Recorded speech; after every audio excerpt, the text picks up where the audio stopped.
So in this video, I will explain about the step of financial auditing. About financial auditing, have you ever wondered how an auditor is able to give an opinion on the financial statement of a large corporation? And what process do they? So in this video, we will break down the audit process from start to finish, from the moment an auditor accepts a new client all the way to the issuance. So in this process, we will divide into four main phases, and each phases with specific steps and clear objective. And now let's get started. Okay, so let's start to the phase one. The phase one is planning and designing the audit approach. In this phase one, step one is accept client and perform initial audit planning. Before any audit work begins, the auditor must first decide, should we accept this client or not? And there are two scenarios here. The first is, for a new client, the auditor perform a thorough evaluation of management integrity and business risk, and also their long-term capacity to complete the engagement. While in the second scenario, for an existing client, the auditor will evaluate whether any significant changes have occurred that need to be reconsidered. Once the client is accepted, the auditor agrees to the engagement terms through a document called an engagement letter. So, engagement letter is a formal contract that defines the scope, responsibility, and the timeline. So the step 2, there is understand the client, business, and industry. So, a good audit starts with deep understanding. The auditor needs to know what does the client business do, and what are they in, and also what are the specific risks in that industry. For example, auditing a bank will look very different from auditing a manufacturing company or a tech startup. Auditors study industry regulation, also study the macroeconomic condition, competitors, and also the client business model. So this understanding becomes the foundation for every subsequent audit decision. So next to the step 3, there is perform preliminary analytical procedures. This is an initial analysis of the client financial data. The auditor compares this year's figures to prior years or benchmarked against industry average. What is the goal? The goal is to identify usual fluctuation or patterns, that things that seem of a need further explanation. For example, if account receivable jump around 80%, while the sales only grow about 10%. So that is a red flag, or that is anomaly that require investigation. We will to step 4, that is set preliminary judgment of materiality and performance materiality. Materiality is a critical concept in auditing. Not all errors in financial statement are important. The auditor sets a threshold. What amount of misstatement will be considered material or significant to user of the financial statement? So there are two levels.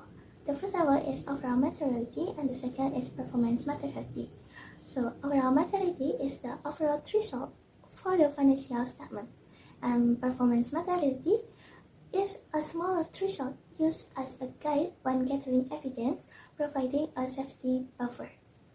So setting materiality guides the auditor in deciding how deeply each area needs to be examined. Next, we will to step 5, that is identify significant risks due to fraud or error. Auditor cannot examine everything, so they identify which area carry the greatest risk of containing a material misstatement, whether due to fraud or unintentional error. Auditing standards require auditors to always treat revenue and revenue recognition as high-risk areas. The same applies to related party transactions and complex accounting estimates. And next, to the step 6, there is assess inherent risk. So what is inherent risk? Inherent risk is the natural risk embedded in a transaction or account balance. The risk that exists before any internal controls the risk will exist before any internal control are applied. Some transactions are inherently risk than others. For instance, account involving subjective estimates like depreciation or allowing for doubtful account will carry higher inherent risk than cash on hand. Next, to the step 7, there is understand internal control and assess control risk.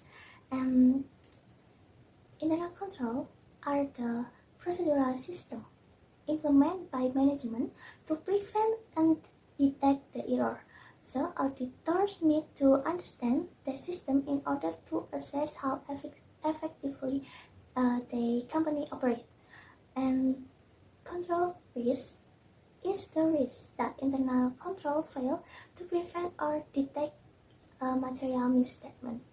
The stronger the control system, the lower of the control system, and the less substantive testing the auditor needs to perform. And then, next to step 8, there is the last step from the phase 1, there is the finalized overall audit strategy and audit plan. So all information have been gathered in step 1 until step 7.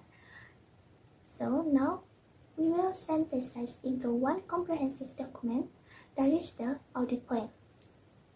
So the audit plan is research required, task assignment for the team, the execution schedule, and the audit approach for each significant area. So this is show the roadmap that guides all subsequent audit work. Okay, now let's move to the phase 2. There is test of control and substantive test of transaction. So in this second phase, auditor face an important decision based on their phase 1 assessment. Is there a plan to rely on the client internal control as audit evidence? So if the answer is yes, the auditor will first test whether those internal controls are actually operating effectively. If the answer is no, the auditor will proceed directly to more extensive substantive testing. So this decision significantly impact the efficiency and cost of the audit. That we will perform tests of control. So tests of control are designed to verify whether the internal control management has put in place are actually operating effectively throughout the audit period. So the method for testing control include the inquiry, that is asking the persona who perform the control about how it works, and the second method is observation, that is directly watching the procedure being carried out, and the third is inspection, that is examining supporting documents such as authorization and signature, and then the fourth method is performance, that is the auditor independently execute the control procedure. And an important note for public companies, test of control must be sufficient to support an opinion on internal control over financial reporting. So not just for the purpose of the financial statement audit. Next, we will perform substantive tests of transaction. So substantive tests of transaction focus on verifying whether transactions have been recorded accurately, completely, in the correct period, and properly classified. Auditor test management assertion in the financial statement. The first is accuracy, that is, did the the transaction actually take place, and the second is completeness, that like have all transactions that should be recorded or been recorded, and the third is accuracy, are the recorded amount is correct, and the fourth is cut off, where the transaction recorded in the correct accounting period. And then next we will assess likelihood of misstatement. After completing tests of control and transaction, the auditor evaluates the overall likelihood that the financial statement contains a material misstatement. This assessment determines how deeply pastry testing needs to go, and if many issues were uncovered in phase 2, phase 3 will be considerably more intensive for this report. And now we will move to the phase 3. There is substantive analytical procedure and test of balances. So we have 3 phases based on risk assessment. So phase 3 begins with a key question. How high is the risk of misstatement assessed at the end of the phase 2? If there is a low, the auditor can rely primarily on substantive analytical procedure with minimal detail testing, and if medium, the auditor will a combination of analytical procedure and test of details, and if there is high or unknown, the auditor must perform the most extensive testing, and relying solely on analytical procedure is not sufficient.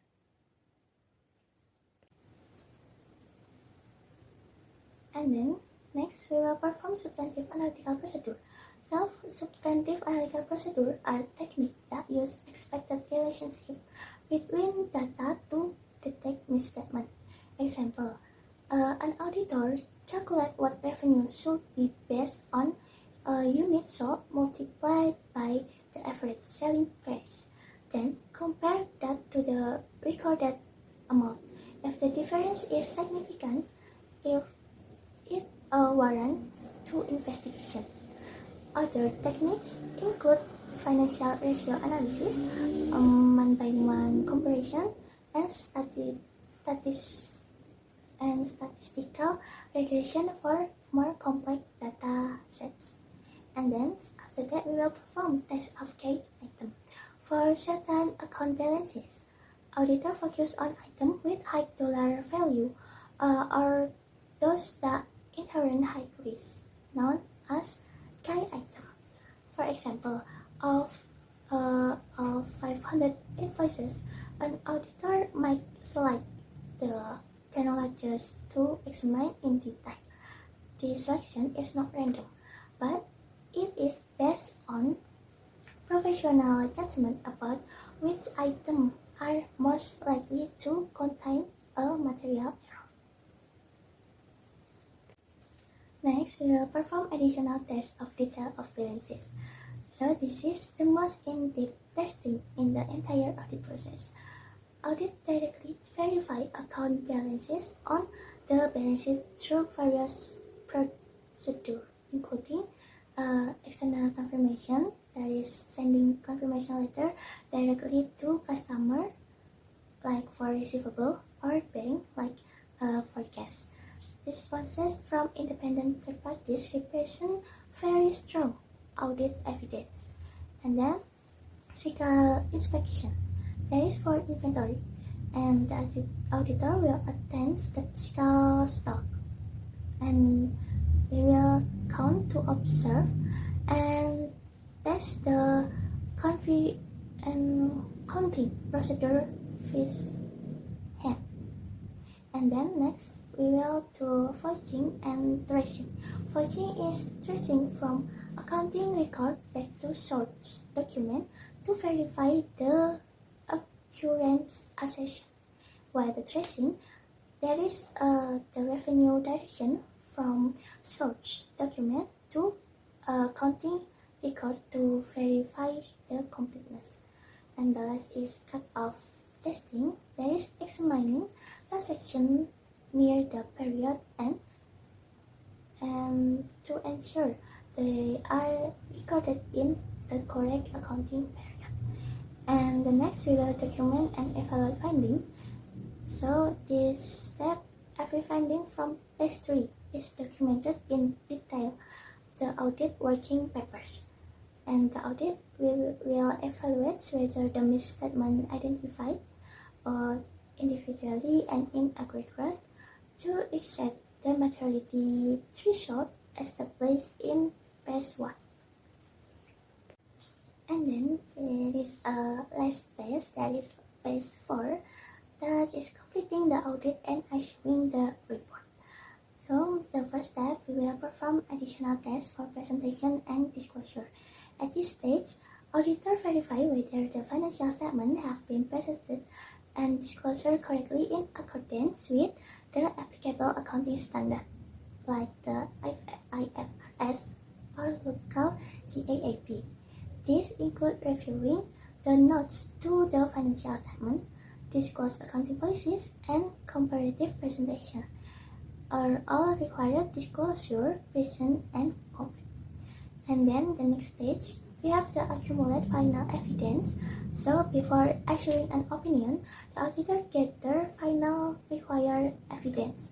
This includes the management representation letter, that is a document in which management formally acknowledge their responsibility for the financial statement and confirm the information provided to the auditor. And then the auditor also performed a final review of subsequent events. That's where there any significant event that occurred between the financial statement date and the audit report date. And then next stage is evaluate the result. So the auditor evaluate all findings holistically. And the key questions are, is the evidence collected sufficient and appropriate to support an opinion? And do uncorrected misstatement in aggregate exceed the material threshold? If there are significant misstatements, the management is unwilling to correct. The auditor considers their impact on the type of opinion to be issued. And the next step, there is issue the audit report. This is final deliverable of the entire audit process. So the audit report containing the auditor opinion. There are 4 types of audit opinion. The first one is unqualified opinion. So the financial statement present fairly in all material respect. And the second type is qualified opinion. There is a material misstatement limited to a specific area, or there has been a scope limitation. And the third types, there is adverse opinion, that the financial statement do not present fairly and issued by misstatement are pervasive. And then the fourth opinion, there is disclaimer of opinion. So that is, the auditor was unable to obtain sufficient appropriate evidence, that typically due to a very significant scope limitation.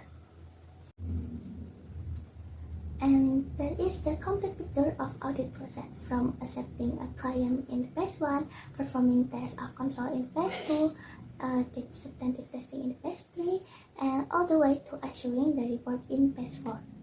I remember that auditing is not just checking number, it is a systematic process that demands professional judgment, deep business understanding, and also healthy professional skepticism. And I hope this video show how I understand the big process of step financial auditing, and I will say thank you for the attention and see you next time. Thank you, ma'am.